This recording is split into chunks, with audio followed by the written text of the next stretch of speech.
I usually start by introducing myself. I look around, I think I know 90% of you. But for the 10% I don't know, my name is Fritz Steiner, and I'm the Dean of the Stuart Weitzman School. Um, I usually add I'm also a graduate of the school. Um, so I'm glad to see you all here. If you're new to Penn, just a little bit about us. The Weitzman School is unique among our peers because we bring together architecture, landscape architecture, city and regional planning, historic preservation, and fine arts. Put another way, we're focused on preparing designers, planners, and artists for the future. And I think everything we try to do is, from research to teaching to practice, is focused on sort of a singular goal, and that's how to build safer, stronger, healthier, and more beautiful communities. And these three ideas animate the work at the McHarg Center. And the McHarg Center is the research unit of our Department of Landscape Architecture. And it's dedicated to empowering landscape architects and planners to meet the current and future challenges of life on Earth. Cindy helped write that mission statement. Sort of, okay, we're just looking at the future of life on Earth. That's pretty cool. When we opened the McHarg Center back in 2019, we had a sense that the climate crisis called for bigger, bolder ideas as part of our disciplines. And we've always been fortunate at the Weitzman School of having a deep bench of practitioners on the faculty, and they play a critical role in the exchange of ideas that our graduate studios engage. But there was a lot of great research that really wasn't reaching practitioners. And most firms and public agencies have limited capacity for research. So that's essentially where the McHarg Center comes in, or tries to come in.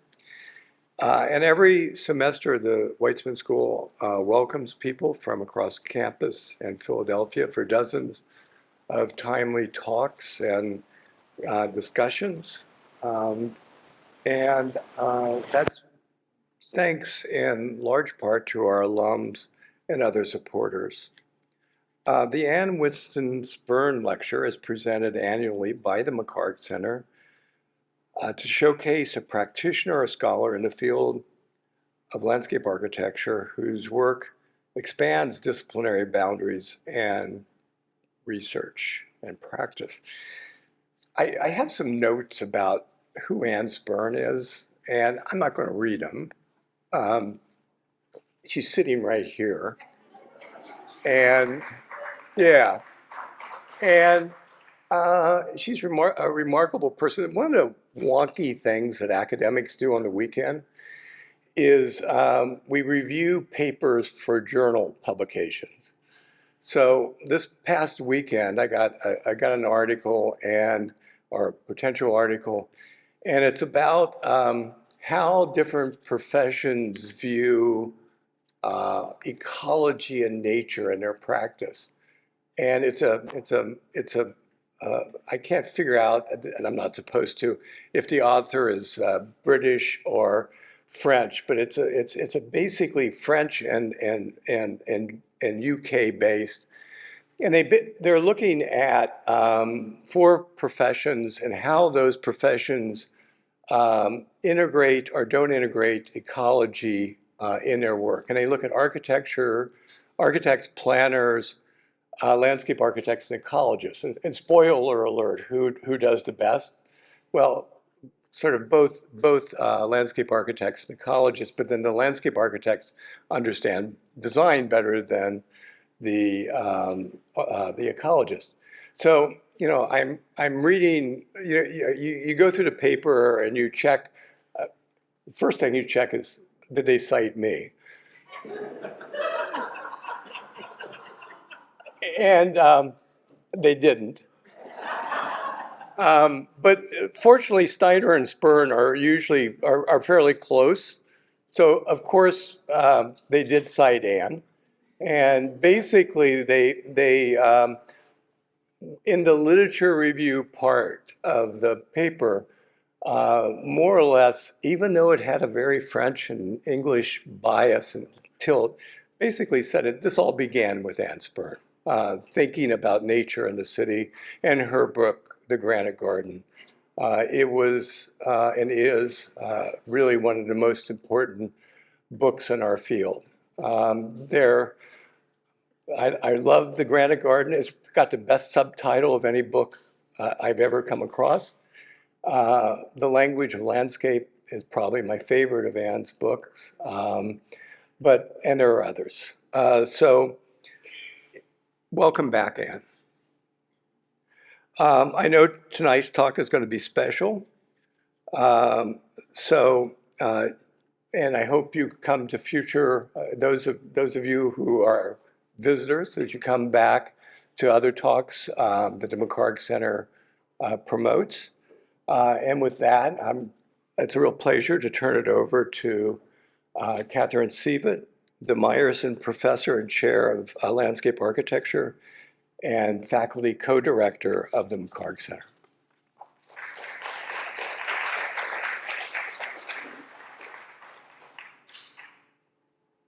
Thank you so much, Fritz. And good evening, everyone. I'm Catherine Sievert, Meyerson Professor and Chair of the Department of Landscape Architecture here at the Weitzman School of Design. I don't know if I just started your video accidentally. Is that okay? Okay, good. Whoa. I serve, as noted, along with Dean Fritz Steiner as the Faculty Co-Director of the McHarg Center for Urbanism and Ecology, our department's faculty research center, supporting transdisciplinary research and public dialogue with students, communities, and practitioners. The center provides a global platform for ecological thinking and innovative design across multiple scales of the landscape. With this work, we seek to empower landscape architects and planners to meet current and future challenges to life on Earth.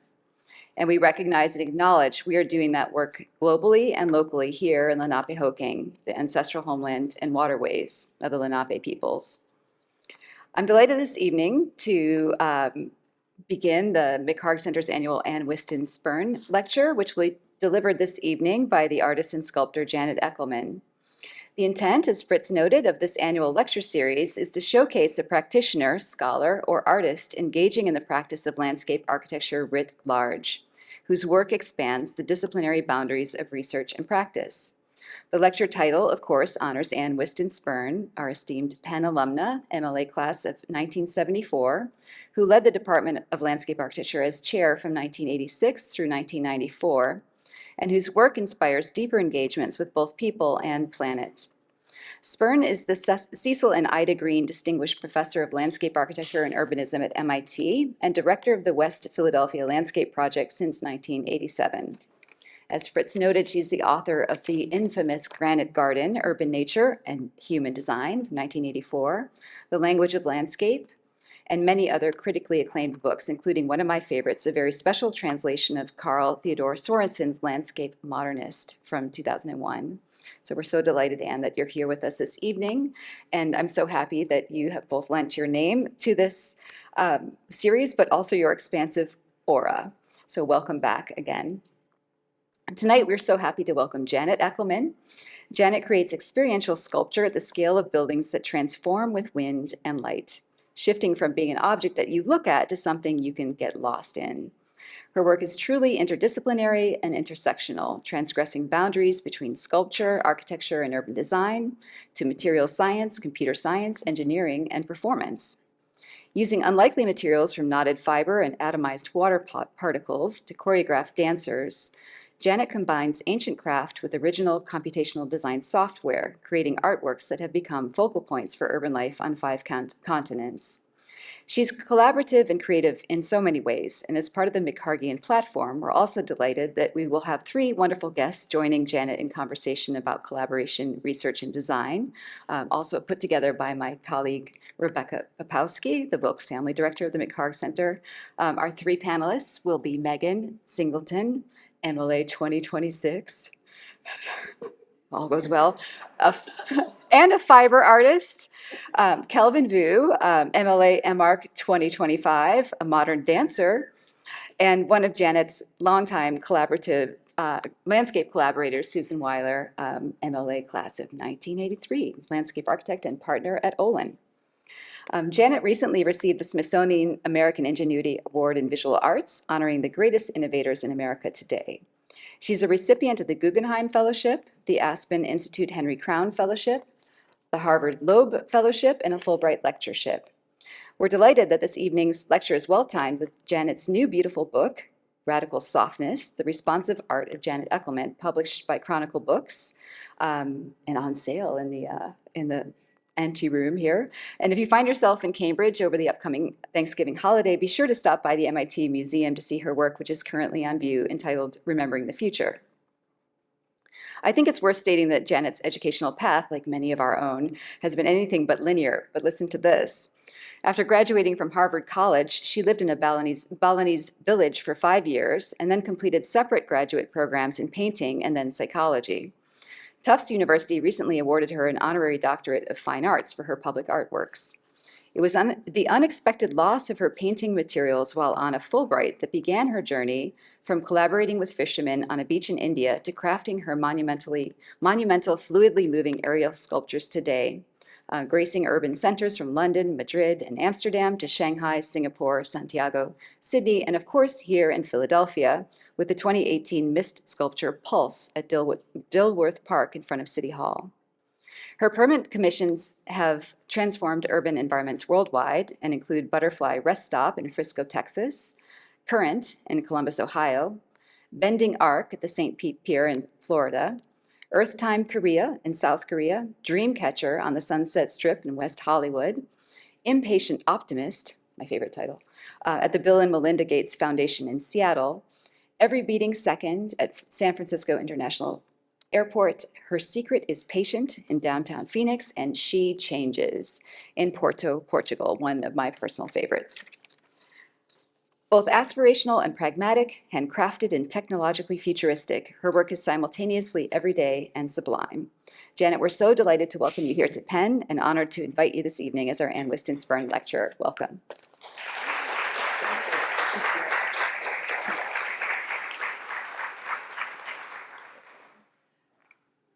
Before I get started, I want to say a word about Ann Spirn. When I heard from Catherine and Rebecca that I would have the privilege of giving the Ann Whiston Spirn lecture, I said, you know, I think about Ann all the time, and I talk about something I learned when I audited her class 15 years ago. And it was, Ann was sort of showing us how a photograph held within it the history of what had happened to the landscape.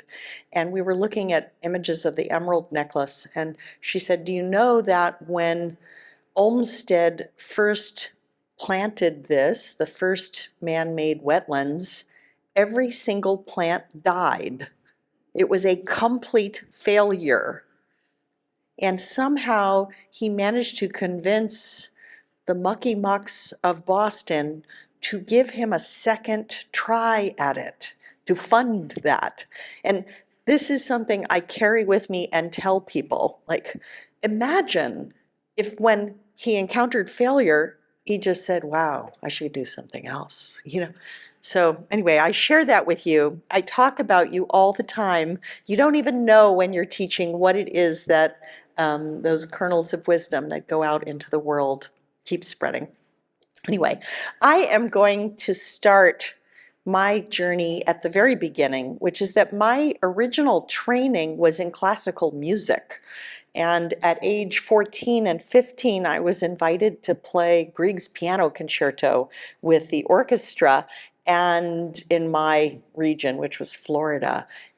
And I discovered that I absolutely hate performing. I had these horrible like cramps in my stomach that never got easier. And it was like, oh, I just can't do this. But as that door closed, music got me a ticket into college.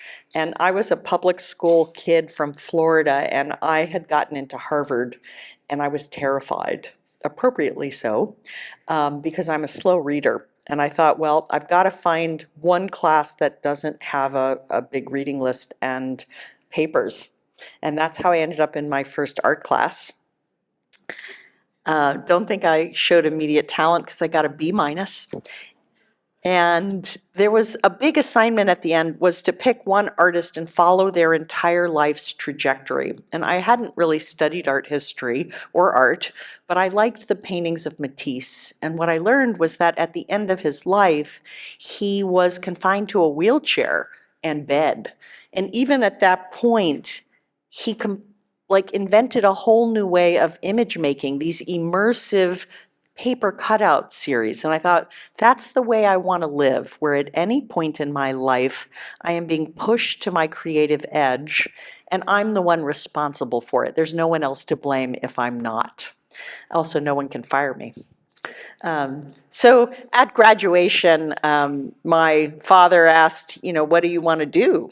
And I said, well, I want to be an artist. And he said, well, did any of your professors say you have talent and should pursue this? Well, no, in fact, the opposite. But I thought, I'm going to give it a try. I thought the way you became an artist was to apply to graduate school. So I applied to 7 leading art schools around the country. And how many do you think I got into? Just guess. Right. Absolutely none. So it was a choice to give up or to find another way to educate myself. And I decided that apprenticing to craft traditions, that on the belief that anything that had been handed down generation to generation would have to have some wisdom in it, or else it would have been forgotten. And so I began, I applied and got a scholarship to study in Asia. I had $300 left in my pocket at the end, and I bought another ticket to Bali. And this is the rice field where I lived. I walked through until I found a place to live and began working. And the American artist Robert Rauschenberg saw this photo and asked if he could give the first solo exhibition of my work in the United States, which was a big shock because I had never studied his work, so I wasn't afraid. But here he is wearing his batik jacket, celebrating this tradition of craft that we both were so respectful of. Fast forward for 10 years, I applied to go on a Fulbright in India to continue studying textile craft traditions. And I was committed by the US Embassy. They had rented galleries around the country to give exhibitions of the work I was supposed to be making. And I shipped all of my special paints, my very custom-made brushes. And I'm in India waiting for these to arrive, waiting. They keep asking me, where are the photos so we can send out the invitations? And it's 10 weeks till the show, and my paints haven't arrived. And I was like, well, I could hit my head against the wall about what's not here, or I should just embrace what is here. And in South India, it's very famous for bronze casting, the Chola bronzes, lost wax method. So I decide, okay, I'm going to try sculpture for the first time. And I began casting. And, 2 weeks later, I had a half dozen of these small bronze sculptures. And I needed to fill a hall much bigger than this.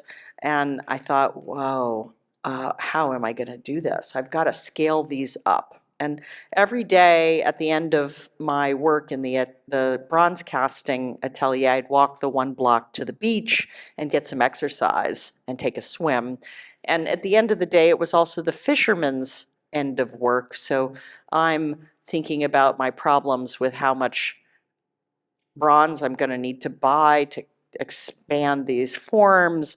And I'm thinking, I don't even have enough money to buy the raw materials, much less to cast them and ship them. And I looked at those fishermen. I'd seen them every day, but suddenly in my desperation, I looked with new eyes. And I thought, that's volumetric form without heavy solid material. And so I began learning from the fishermen how to knot, and I was sleeping under a mosquito net of white netting, which you can see here. So this is my first sculpture. It's a self-portrait, and it's titled Wide Hips. And as I pulled them up in the air, I discovered they began to dance with this ever-changing pattern of wind choreography. And I think it's important, talking about model making and materials and methods, that I didn't set out to become a sculptor of wind. It's just that I was engaging with the materials at hand, and that engagement led to that discovery. And so I was invited to create a work for the largest art fair in Europe. I returned to work with the same group of fishermen. These 9 fishermen and I made a net of 1.5 million hand-tied knots, which we stuffed into my duffel bag, and I brought to Madrid, Spain.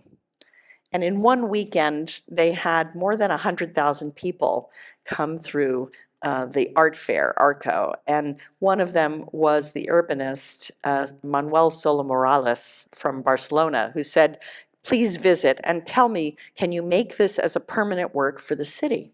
Well, here you see, I could imagine it in a computer, that's a fiction, but I actually had no idea how to create this as something that could live through salt air pollution and ultraviolet light, and yet stay fluidly moving and soft.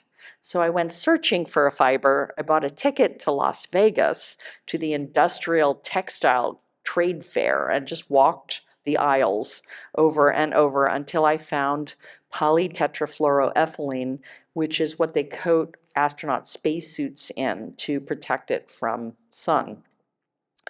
And then they said, prove to us it can withstand hurricane winds of 90 miles per hour. But I also didn't have funding for a wind tunnel test. So I went searching, and through friends, I talked to the head of the engineering department at Columbia University and asked, can one of your graduate students help me with this problem? He said, let me look into it. And a week later, he said, I've got very bad news. All the software for tensile architecture is for things that are solid and stationary. And if you hired a doctoral student, it would take them 6 months even before they started to do your work. So sorry. But there is something out there for the sailing industry, some software used for America's Cup racing yachts. And that engineer, Peter Heppel, helped me solve the twin challenges of precise shape and gentle movement through mathematics. Then I needed a mechanical way to tie knots stronger than I could tie by hand, and I went from factory to factory, and every single one said no until I met one. And they're the only one who said yes, and I still work with them today.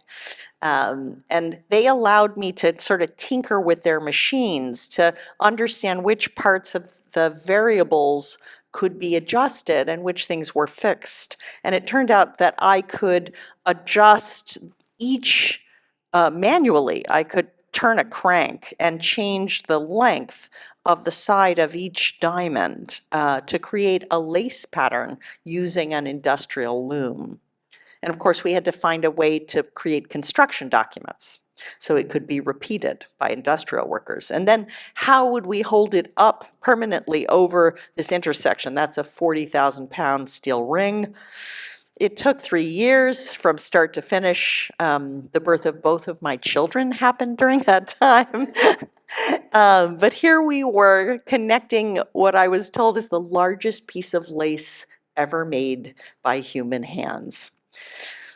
This is my first site visit video, and this is what you see today when you drive up the coast of Portugal.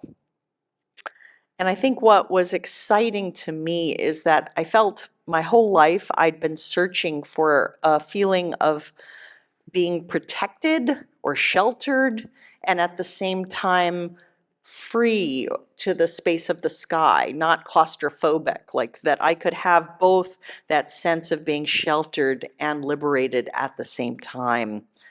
And I felt like my life was going to be transformed.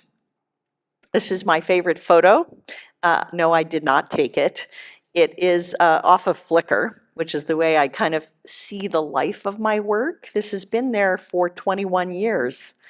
And what I discovered is that people are going underneath it, but what you can't see is that there's no crosswalk. So they are darting through a 3-lane highway roundabout to get under there.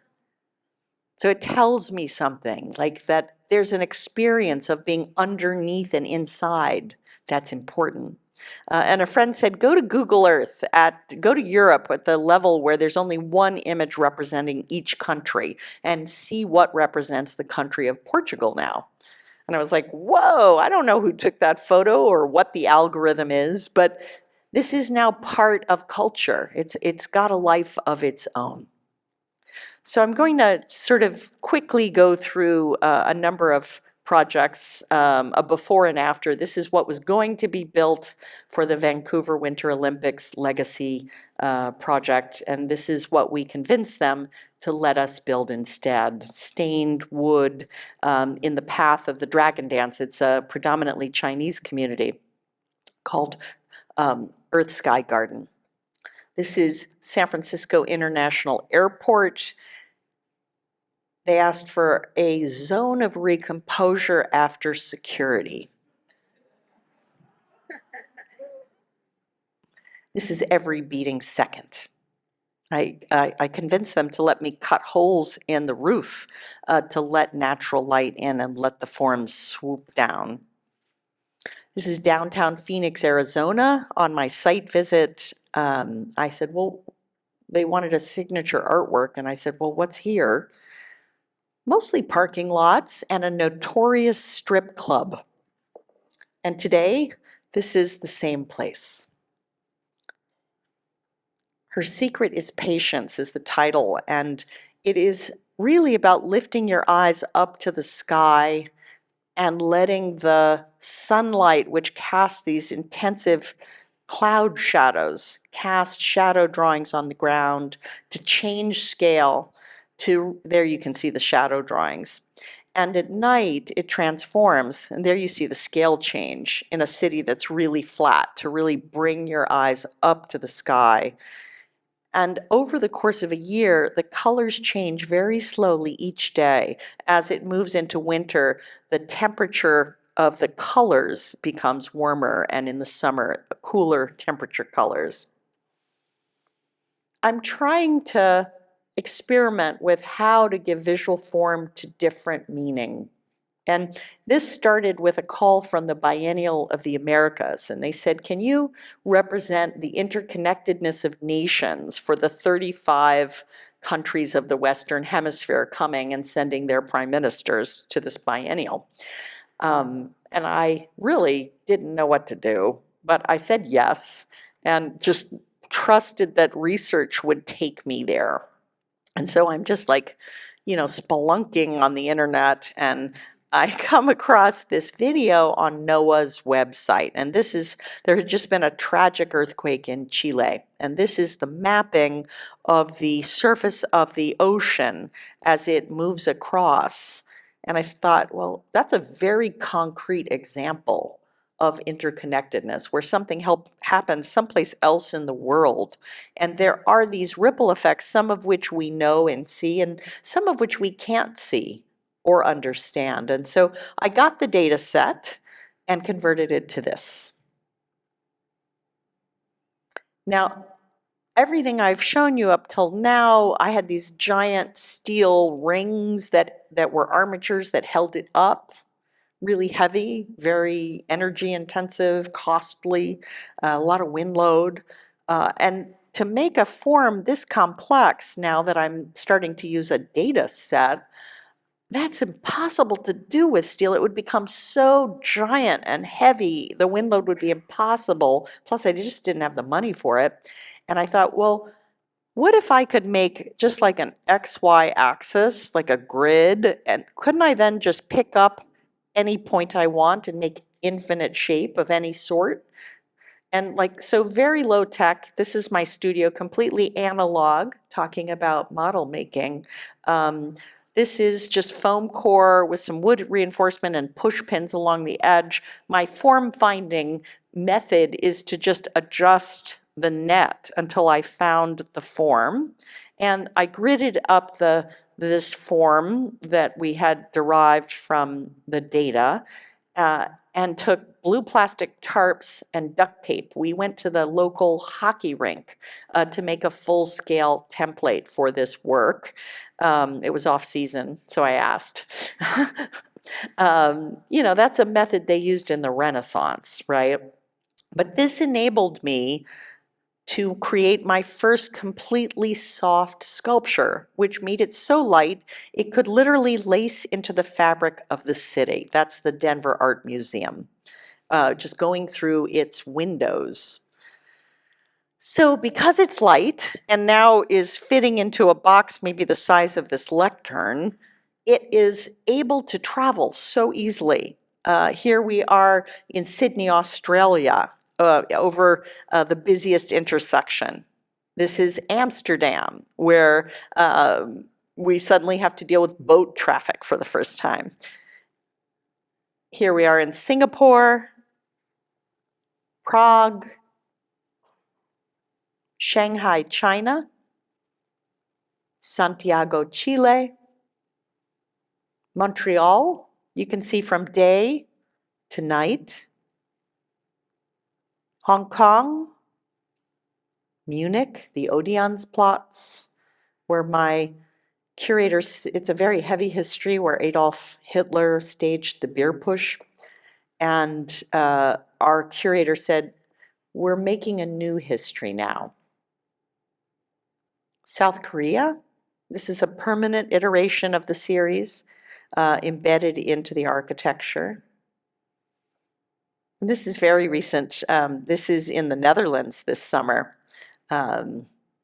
So this idea of taking a data set and using it as a concrete reference for a very abstract idea like interconnectedness, that was something that I wanted to keep exploring. This is the data set of the tsunami that hit Japan and the Fukushima nuclear plant. Now, I began modeling this in our rudimentary software, which I began developing with computer scientists. And this is the output of that in a digital model as a file.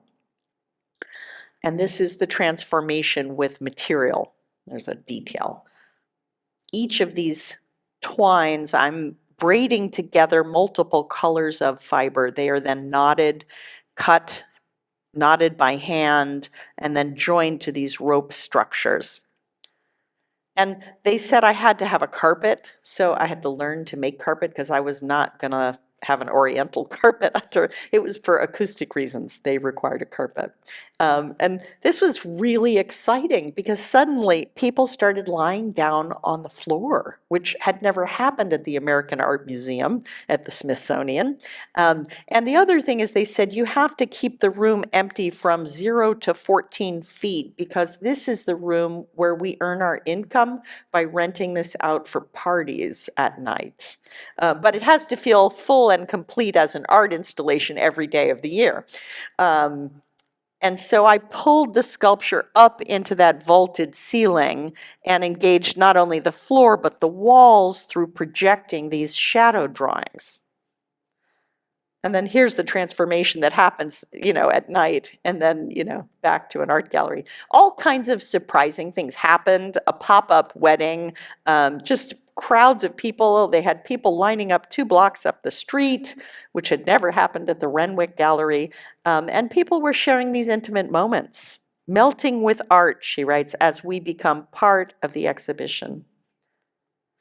Even the First Lady of the United States posted it on social media as she brought a Nordic delegation to introduce them to American art. And I was really hoping the Washington Post would write about the deeper ideas the artwork represents of interconnectedness. But no, they wrote about how the phenomena that everybody was Instagramming it. We'll take it.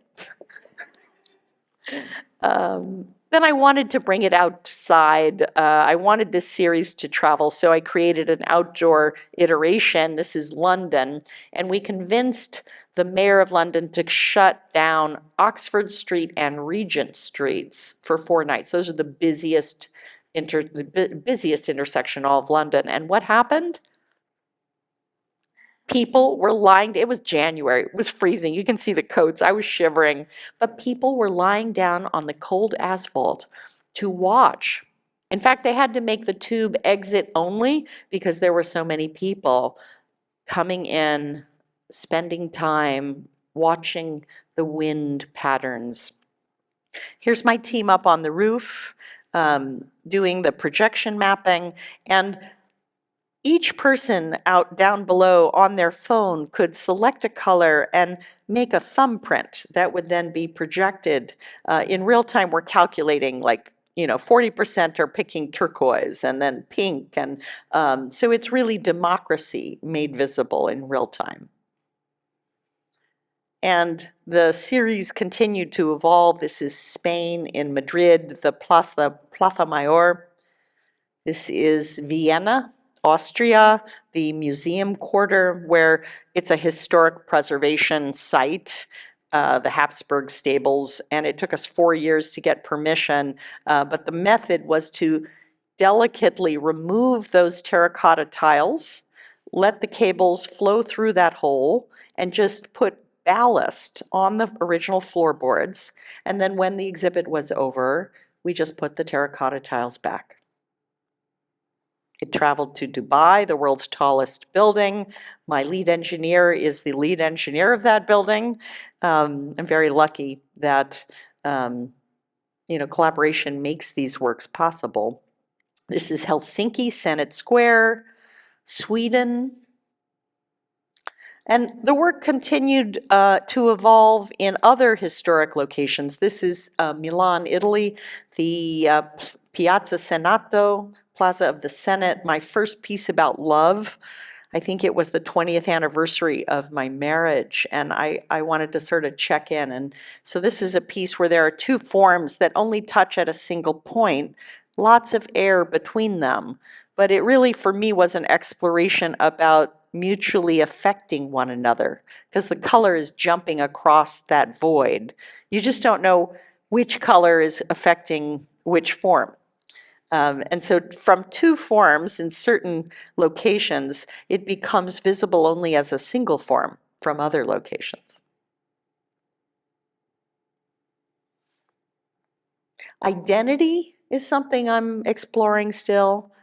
This is the Bill and Melinda Gates Foundation when they moved in to their first and only global campus, a landscape, GGN designed the landscape, and they said they felt it needed a heart, and could I give a visual form to their mission or the spirit of their mission? That was the program.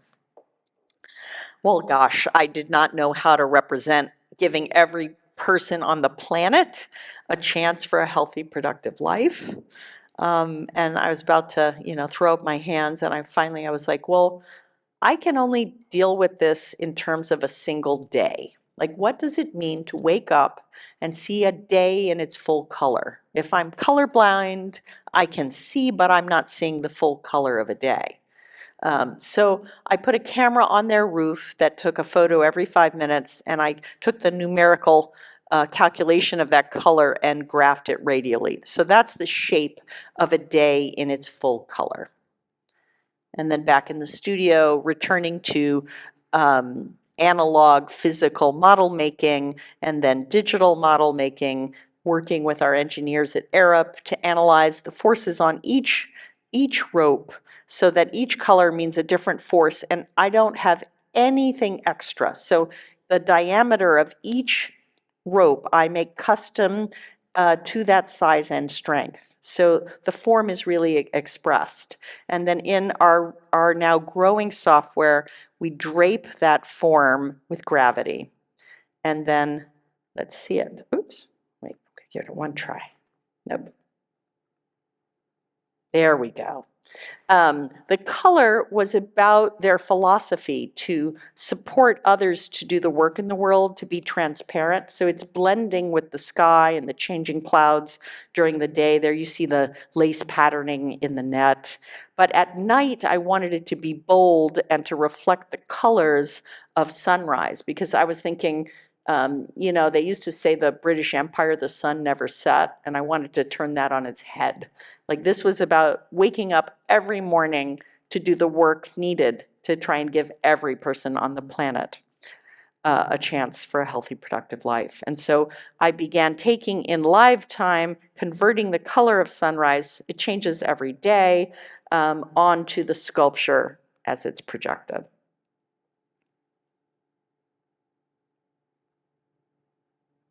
And each of those white lines that you see, when they come to a node, that's a hand splice. So that's a method that is as old as humans have been really, you know, wooden shipbuilding, and, you know, splicing rope is a very, very old craft. Sunset Strip. SOM was building 2 new hotel towers on the Sunset Strip, and I was asked to create a work, and I was thinking about Native American dream catchers and the many thoughts about catching one's dreams in West Hollywood. And so the idea was to convert these layers of dream catchers that as you're sleeping in these hotel towers, that it would capture your dreams. Well, I myself was not able to sleep. I had insomnia. And in the middle of the night, I'm looking around on YouTube, searching for brain while dreaming. And this is what it looks like, evidently. And so that became my design between this building. The dream catcher was catching dreams, and SOM helped to analyze these forms.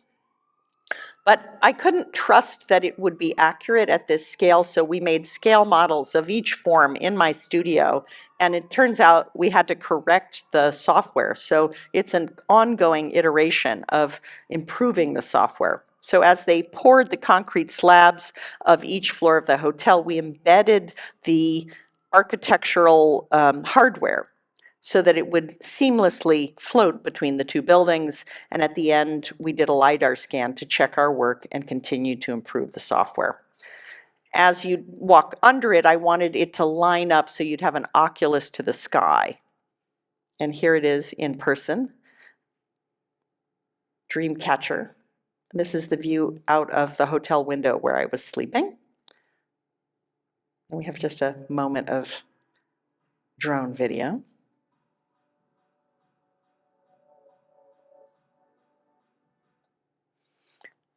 Intimate works. How I had never made works for a home, for a domestic scale. And this, I was surprised. I actually really enjoyed it. This is my rendering and the built piece.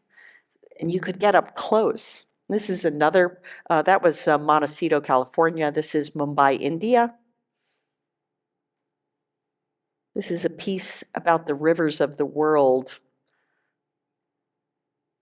without beginning, middle, or end, which is a text from the Vedas, a Hindu sacred text. History. This is Boston. This was, how many people recognize what that is? Yeah, okay. So this was a highway that was nicknamed the largest parking lot in the world. Something called the Big Dig buried it to create this thin green ribbon, and they asked, could I design something? And I thought, we really want to just sew the city back together over the wound. They said, no, no, no. You only get one spot. And I started researching, and I discovered that the land we were walking on was, in fact, landfill from when they had chopped down something called the Tremont Street.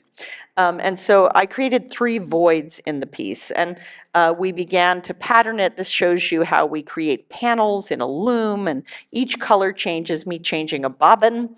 And then those panels come out, we hand join them and create a 3-dimensional model. But as we all know, you have to understand that in relationship to the city and the volumetric forms of the city. This is the output of my computer software at this point next to a phone photo. And at 3 a.m., we shut down the streets and the I-90 entrance and pulled this work out of its box up to the 28th story of the Philip Johnson Tower on your left. It was really exciting. It's being pulled up with chains. We're monitoring the forces, which are up to 100,000 pounds on a single point, that my engineers were monitoring in real time from their iPhones. Here you can see, it looks as if it's attached to the facade of the building, but that's not so. It's actually that same light approach of we just remove the windows, pierce through the facade, grab a hold of the core, and then just put a temporary window in, and at the end, replace it with the original window. But the exciting part for me is to see the wind give it life. And I laid down on the grass and with a friend who meditates. And so I closed my eyes. And when I opened them, I thought, I can see the sky breathing. Like it's always there. We just can't see it. And the waiter who worked in the steakhouse at the base of that building, he told me like on Friday and Saturday he might work until 1 a.m., but before he went home, he would lie down in the grass and just look up and watch the wind changing the form and the colors change ever so slowly, and then make his way home. History, a piece in North Carolina about the history of textiles. They have ice storms there, so it's the first time we installed a winch system so that any worker in the park could push a button and either bring it up or bring it down. History in a place like Florida. This is the St. Petersburg Pier. I thought it was going to be a piece about leisure. It's a 100-year-old pier where people went to the beach, but it turned out not everyone could go to that beach. And in 1957, there were a series of swim-ins that led to the U.S. Supreme Court ruling that integrated every public beach and municipal pool in America. And there was not a single marker of this history here in the city. In fact, there was nothing even online. I found it in a PhD thesis in a research. And so I decided to make a 600-foot marker called Bending Arc. And the piece really is embracing what is now a very welcoming and inclusive park for everyone, with landscape architects creating this shaped landscape underneath in dialogue. And at night it changes colors, and different things have occurred, like a weekly drumming circle on Fridays, different community activities. At a point there were weekly Black Lives Matter marches from City Hall. They chose the sculpture as their destination and formed a circle and told stories underneath it, that it could hold those memories and stories. And when Putin invaded Ukraine, I flew down and in solidarity turned the colors yellow and blue. History in a place like Columbus, Ohio, of illuminated arches has become a piece called Current. This piece goes up every spring and down just before winter. And so every year they have a celebration. Here you can see how it is suspended in tension between many different privately owned buildings, all working together to create something for the public. This is the form-finding process, and a new tool where we can find equilibrium. This was developed at MIT over my residency the last couple of years. Again, the LiDAR scans, digital models, then the built piece, and changing the way the city is experienced. Participation is something I'm exploring. This together with some friends at Olin, the Olin studio. Susan Weiler was willing to engage with me in this crazy idea of sculpting the beach, installing a suspended net piece, and in one night more than 100,000 people came through. But the tweets were surprising. Calm, quiet, almost reverent. That's not what you expect with hordes of people. And the next morning, I documented what it meant to collaborate with the feet of 100,000 people. Vancouver, a piece that was set for the TED conference's big anniversary. We suspended more than 750 feet. Arup was the engineer, and they calculated this was the largest pre-stressed rope structure in human history. They looked at Inca bridges and all kinds of structures. We were all a little bit nervous, honestly. But there it was. We modeled it. We built it by hand. Those ropes were immense. And I then wanted to push it farther to invite people to really not only pick a color that could be projected, but to really make gestures with their fingers that we could interact with one another. So you could pick, this is partnering with the Google Data Arts team. You could make different moves. So maybe you're those white circles and I'm picking magenta. And so my circle bombards with yours. So it's simultaneously a virtual space and a physical space. Downtown Philadelphia, I got a call from Susan Weiler. She said, I know you work with netting, but I think this is a different site. It's going to require something new. Would you like that challenge? How could I say no? But I really didn't know what to do. And I began researching. So this was the original waterworks for the city of Philadelphia, and it also was the site of the first public art commission in America, that fountain. And then the plaza, Dilworth Plaza, was annexed when they tore down the Pennsylvania Railroad station. And so I began thinking, how could I express the history of transportation and water together? And of course, now it's the trolleys and subway.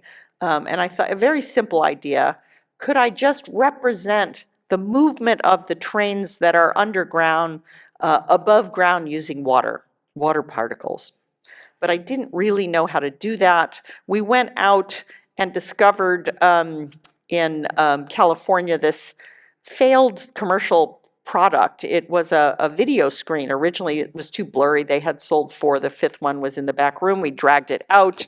And my question was, I've always loved Rothko. Can we light this so that it feels like walking into a Rothko painting? And we began prototyping. And then once we did a single line, then Sue said, we've got to go to the details. What happens when you have 2 that intersect? So we did another series of prototypes. I learned a lot about prototyping from the Olin studio. And we opened it, and it was really exciting because you don't know when the train is coming. And there's this sense of surprise and playfulness and color, and also, oops, you've just missed your train. I got a call from Germany. They said, we'd read about your work with choreography of wind, but what about the human body? I really was kind of nervous. But we began to amplify gestures of the human body. We have a very tiny little clip.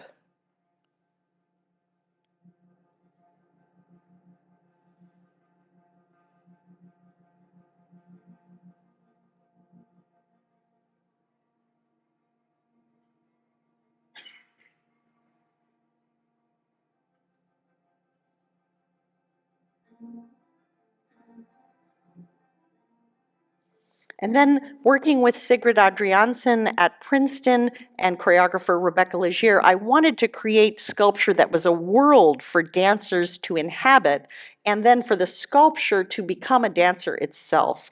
And this new work, which is traveling around the United States now, has 4 people behind stage with pulleys that actually move the net, but each time a person moves, it shifts the shape. And so for me, this is an exploration about what it means to move in a world where the ground is no longer solid? How many of us feel like the ground is no longer solid?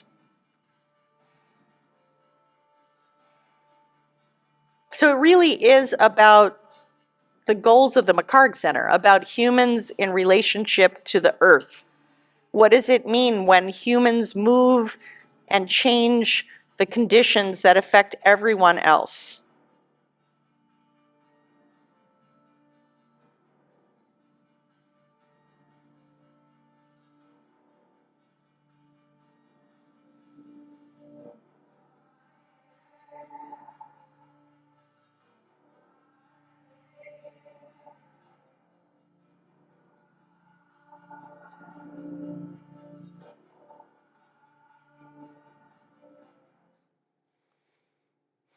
The last projects I'm going to share are more directly about the environment.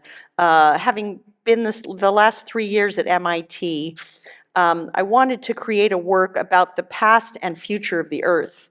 And working with climate scientists, we chose the last ice age as the starting point, and then a different group about modeling the future. And I was thinking about that charged moment in between. So the past is on your left, and the right is this sort of spreading out of the future. And what we discovered through the new tool that MIT developed for this work was that that element in the middle, where now is represented, had the highest forces. So the like conceptual meaning was also mirrored by the physics, the truth. This is our process, inverse form finding. These are our patterns of how we make it. I think here you can see sort of some of the... And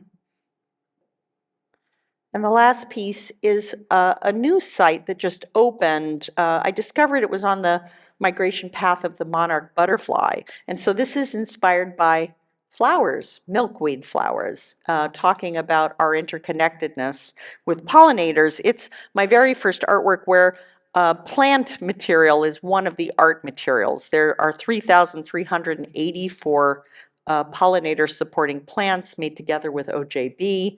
It's called Butterfly Rest Stop. Here's how we make it.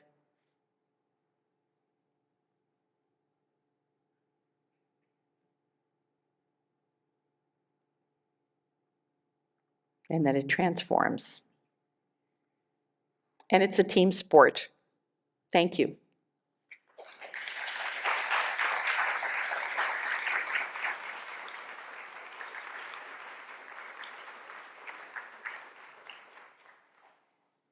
Thank you, Janet. That is such a perfect way to end this portion, the lecture. And I'd like to invite our panelists up, and Sue, Kelvin, and Meg, as you kind of join Janet.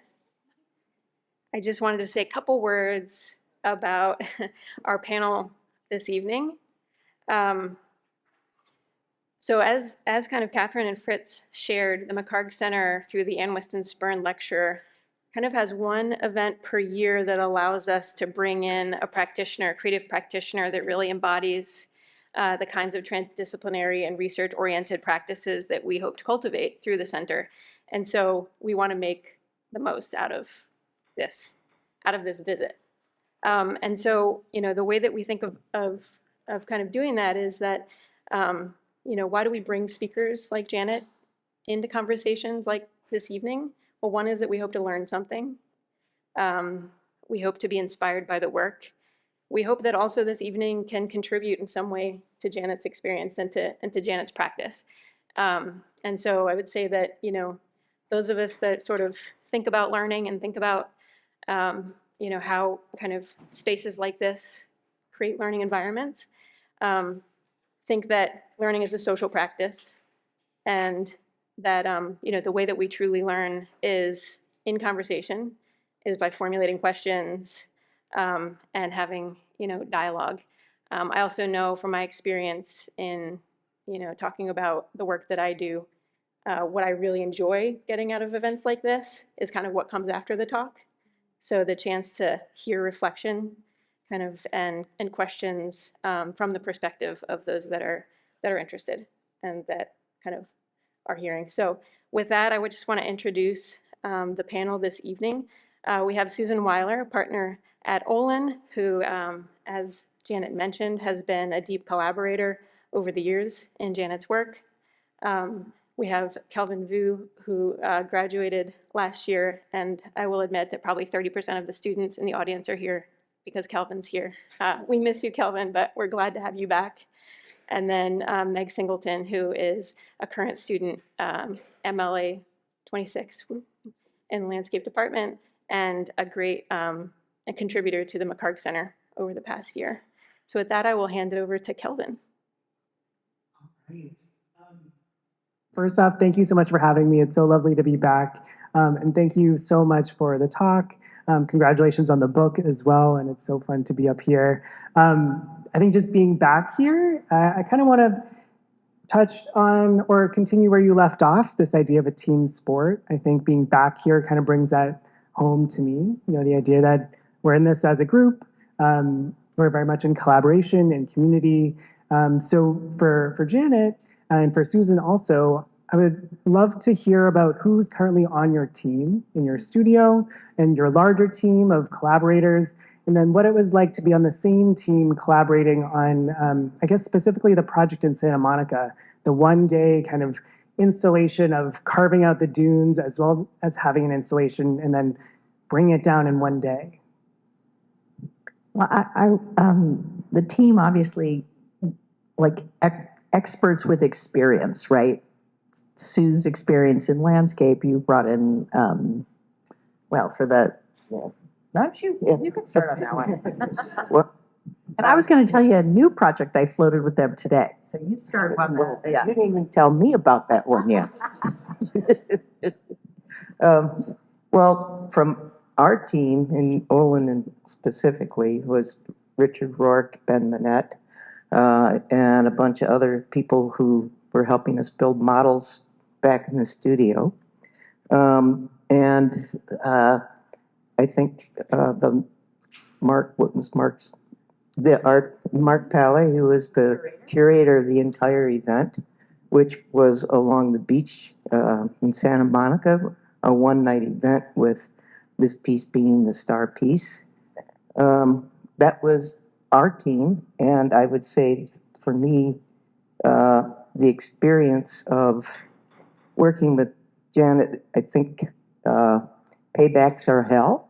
I called her and said, you got to do something you never did before, and that's what we were doing. We were building this giant idea of Janet's in the sand with front end loaders, moving things around.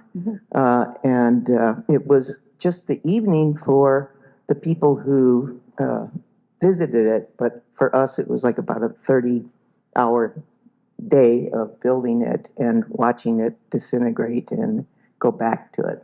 And I think the collaboration was both in the making of it, but I would definitely say in the joy of watching people experience it. I would add that I just floated this new idea. Research is a big part of my practice, which is really what we were talking about with the McHarg Center and the Whiston Spirn lecture. So there's a new method of creating natural fibers into a spun fabric that you can embed with seeds. And depending on what you choose to grow, you can create. I'm going to create a floating sculpture, and I'm hoping that maybe Olin will want to play with me again. I want to create a floating sculpture that what the seeds will suck out nitrogen pollution out of water.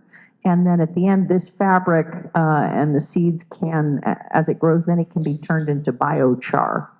So I want to create a sculpture that actually remediates and then becomes part of a circular system.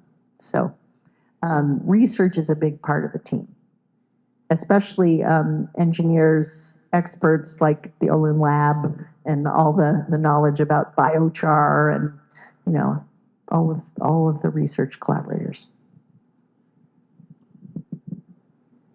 Thank you.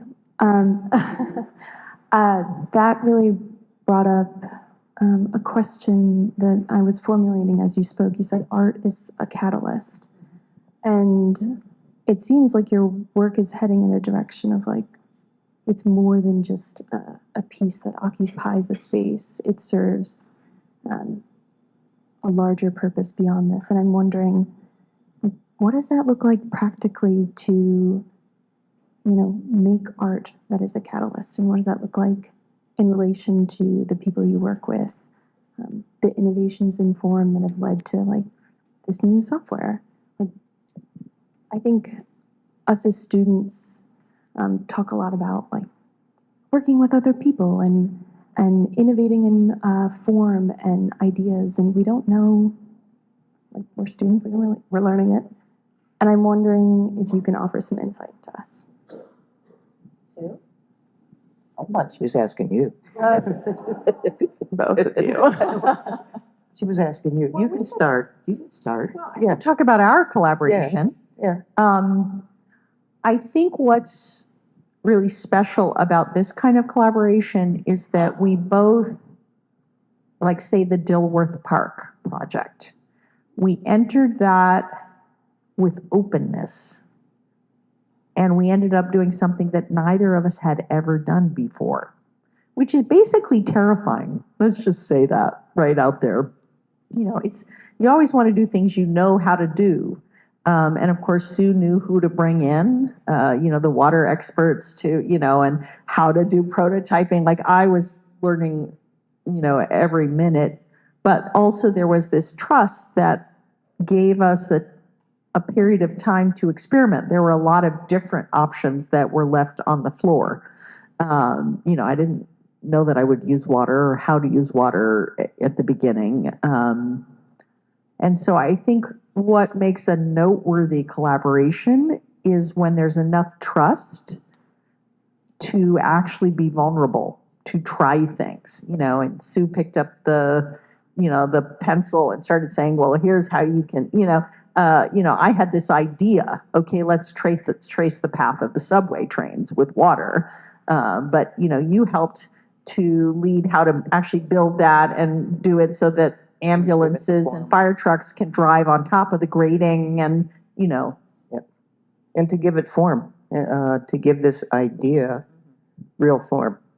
And I think one of the things I have learned by working with Janet in particular is that her art and landscape and experience her art and landscape are a lot alike. There is both an ephemeral and a permanency of it, but you're witnessing it, the experience of the ephemeral moment. There is an impact on that. It affects where you are and who you are. It's also like a landscape, it's the composition of the pieces and the parts that are still there. There's the seasonality of it. The other thing is Janet's work is a lot about the sky.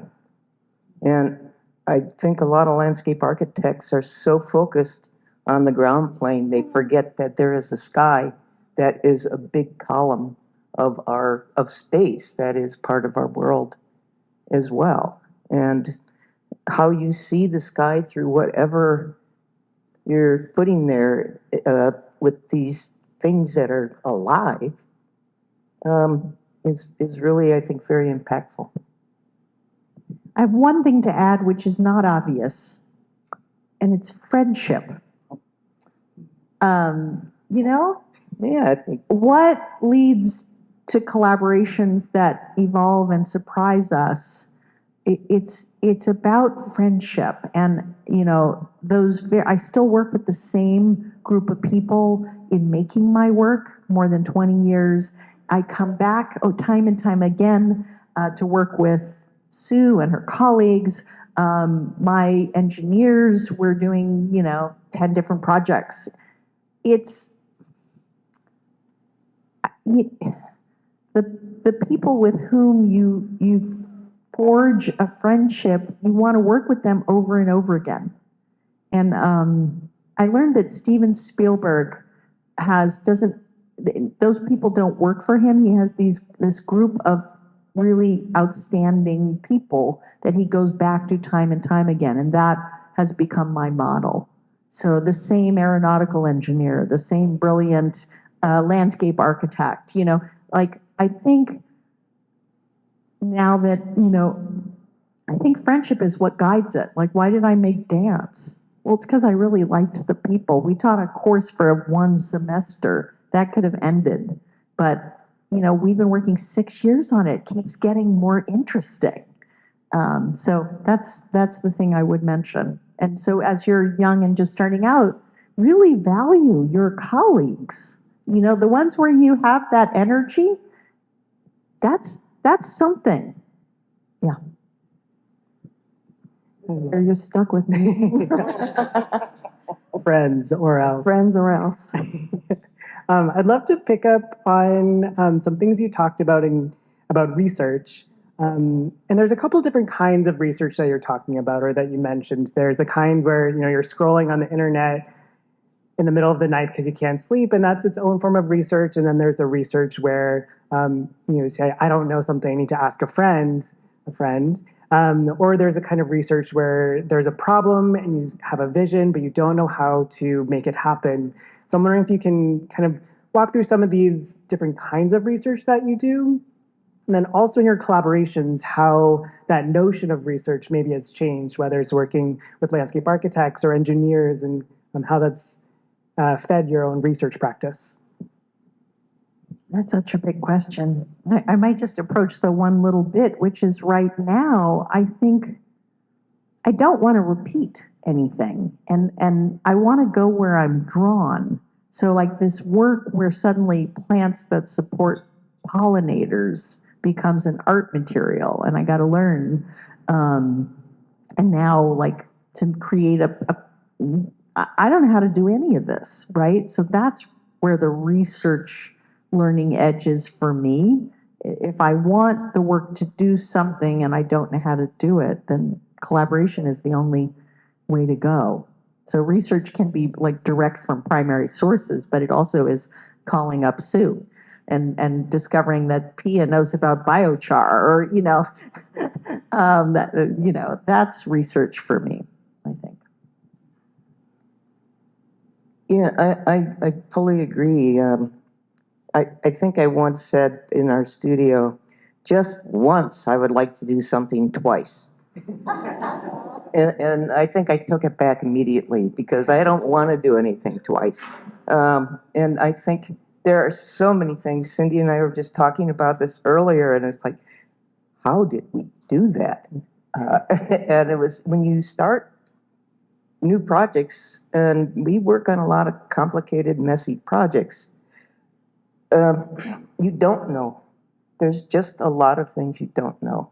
And we work on big teams with all the people that we need, but I also think the research that goes into what we need to learn to put a project together becomes cumulative, and that becomes a knowledge base. And you also know, as our eponymous partner would say, there's some holes in your cheese. And the important thing is, they're there, and don't ignore them. And again, finding the right people. And you're so right about friendship, about that brings that trust, but brings the joy. Otherwise, we would never have gotten to the end of Dilworth. And for sure you would, I mean, let's talk about how thorny that was. You had to thread the airflow under, it was like a foot, but we had to do it all, because there's this, anyway. Yeah, that. No idea how we are on time, but I have another question. 15 minutes? Oh, shoot. Okay, I got way more than just one question. You guys are speaking a lot about like these big emotions like joy and curiosity and frustration and who knows. And I experienced earth. Thank you. Oh, okay. I'm just not speaking loud enough. At the Renwick, it was one. It was the first time I was around a group of people indoors, and that feeling of 6 feet apart from someone else, being together with someone, and I was just so impacted by that. And I'm wondering if you can speak on how your work plays a role in emotion in public space. I think as landscape architects, we things and we don't know how to, at least I don't, evoke emotion via the construction of public space. And I think your work does a great job of that. And you too, Sue. I'd also Well, we're both formulating. I think that people, you don't know what people are going to think or what they're going to feel. You have hopes of what they're going to feel, that they're going to feel welcome, that they are going to feel like it is a place for everyone, that they feel like it's a safe place, that it's a stimulating place, that it is a place that changes with the seasons. It's a place where people want to be and share. And those emotions, and not all of our work is happy work. I mean, we've done memorials where you are, you're very different emotions that you're not trying to evoke, you know that you will. And how you create a space for people to experience and really traumatic events. I think it's about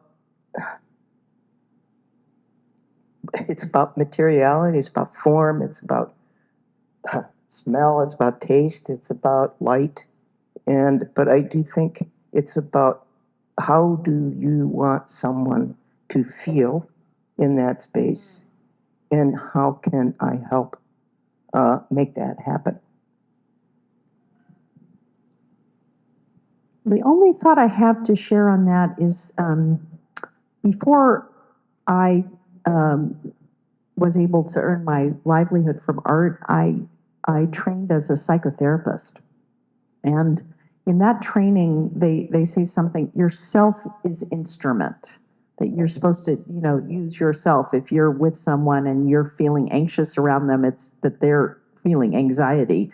And I think in terms of creating a space where people can feel emotion, like your experience in the Renwick Gallery, I think itself is instrument. I just approach the work with my own emotion. I mean, I don't know what else, so I think as designers, if you bring your whole self to the work, it will enable those who visit the space you create to bring their whole self. We do want to open it up for questions. If anyone in the audience has any questions, go ahead and raise your hand and we'll bring you a microphone. We have more questions if there are none, but we'd love to hear from you guys. Yeah. Hello. Hello. Thank you so much for this lecture. It's great to hear from you. I've been a fan of your work for a very long time. Saw your work at the Greenway because I live in Boston. Had a question about your work in terms of its certainty. It seems like certainty in its craft, in its production, in its documentation, in its precedent, in its modeling. Kind of piggybacking on the question about research, it's a credit to your rigor and trying to wrangle the truth, it seems, out of nature. And it's a credit to your experience in doing so. So I was wondering, are you interested in uncertainty and keeping space for that or leaving room for it? You can ask the questions of your peers, but do you ever just say, I, I'll leave it up to nature to decide the rest. I would never say my work is about certainty. I think there's like, I like it's all about certainty. There are a lot of holes in the cheese. So interesting. So from your point of view, it looks certain, but from our point of view, we are ever aware of the unknown, the way the wind is going to move, the way, there are so many unknowns. So I'm glad to hear it feels certain to you. Seems represented that. I think that's worth remembering, just that, others look at your work and take it at face value. But your internal experience of whatever you are doing, we're aware of the things we are not sure of. I mean, when I told you my engineers were nervous, like, we got the building permit, but we're all, these are things that if you're trying to do things that haven't been done before, you're going to have to be able to live with uncertainty.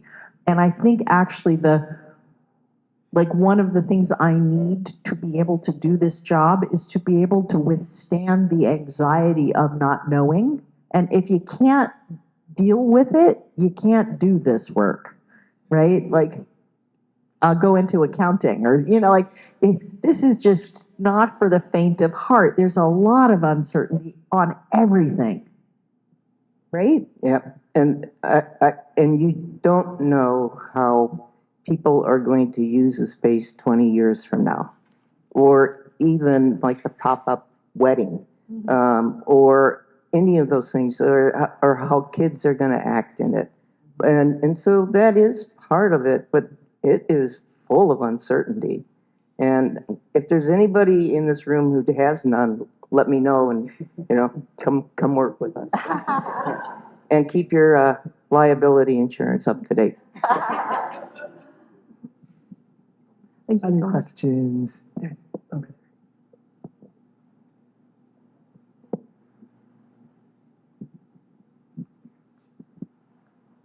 Hi, thank you for your presentation and for the work of you and your team. So you mentioned kind of seeking this feeling of being protected and sheltered, yet free at the same time. And how did this relate to your experience with traditional schooling, such as university? In other words, now that you're such an accomplished artist, how would you contextualize school as a part of your larger journey? Well, wanting that feeling of being protected and liberated at the same time has nothing to do with school, right? That's just like at my core, I had been searching I wanted to be in spaces that made me feel that way. I feel that a lot of what I learned is not in school. I mean, I was the one rejected from school. So, and I learn a lot by working with collaboration. So I think the predominant school for me is through work. Is that fair? Is that what you were looking for? Or? Oh yeah, that makes sense, yeah. Thank you. But I'm not a landscape architect, so I'm not licensed. I need to work with people who are licensed. Just know that if you don't learn something new every day, check in. It's cumulative knowledge. Yeah. And it's knowledge gained from other people and research. And it's life and professional life is more than an extension of school. And just when you think you've learned it, then the technology changes, and the science lets us know that we were wrong about water or nitrogen or so it's a life. You got to be ready for lifelong learning. And thank you to this program to get you started. But I think that's about fair. Yeah, I think there's one more. Last question. I have a question for Janet. Oh, uh-oh. All right, Stu gets the last question. Well, I really appreciate your last piece that you talked about and what you talked about, your hatching your idea with us. Because the environment there is an urgency to our work as landscape architects and also as artists and as researchers. How can landscape architects help you? Just like you do. Be willing to do crazy projects. Be willing to have a balance of, big client projects and little crazy test projects once in a while, yeah, just what we're doing.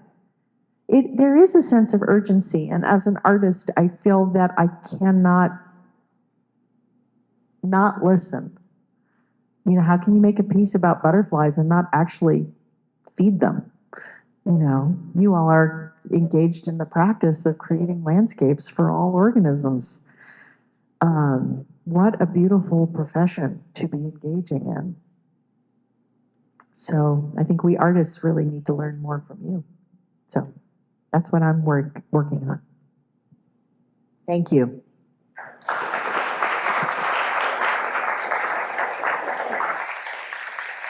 All right.